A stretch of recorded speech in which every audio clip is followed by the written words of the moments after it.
India और United state के बीच व्यापारिक संबंध लगातार मजबूत होते जा रहे हैं। G7 सम्मेलन के दौरान दोनों देशों के शीर्ष नेतृत्व के बीच संभावित बैठक को लेकर वैश्विक आर्थिक जगत में नजरें टिकी हुई हैं। माना जा रहा है कि इस दौरान व्यापार, निवेश, प्रौद्योगिकी और रणनीतिक सहयोग से जुड़े महत्वपूर्ण मुद्दों पर चर्चा हो सकती है।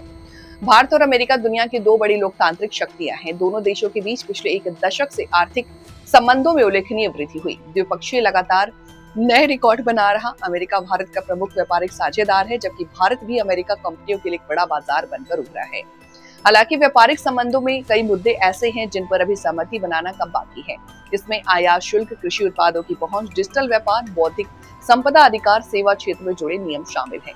दोनों देश इन मुद्दों का समाधान निकालने के लिए लंबे समय से बातचीत कर रहे हैं।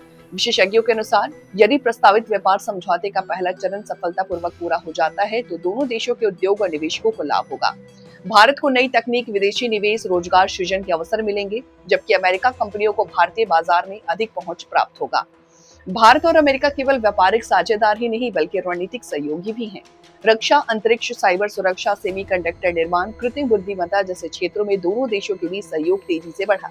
हाल के वर्षों में दोनों देशों ने कई महत्वपूर्ण समझौते किए जिनका उद्देश्य वैश्विक स्तर पर आपूर्ति श्रृंखला को मजबूत बनाना और नई तकनीकों के विकास को बढ़ावा देना था। यदि व्यापार समझौते का प्रगति होती तो इससे वैश्विक निवेशकों का विश्वास भी बढ़ेगा। ऐसे समय में जब दुनिया आर्थिक अनिश्चितताओं से गुजर रही है, भारत और अमेरिका के बीच मजबूत आर्थिक साझेदारी वैश्विक अर्थव्यवस्था को स्थिरता प्रदान करने में महत्वपूर्ण भूमिका निभा सकती है। राजनीति हो या क्रिकेट, देश विदेश की ब्रेकिंग हो या आपके मोहल्ले की बड़ी खबर, सब मिलेगा एक ही ऐप में, सबसे तेज और भरोसेमंद। अभी डाउनलोड करें दैनिक भास्कर डिजिटल।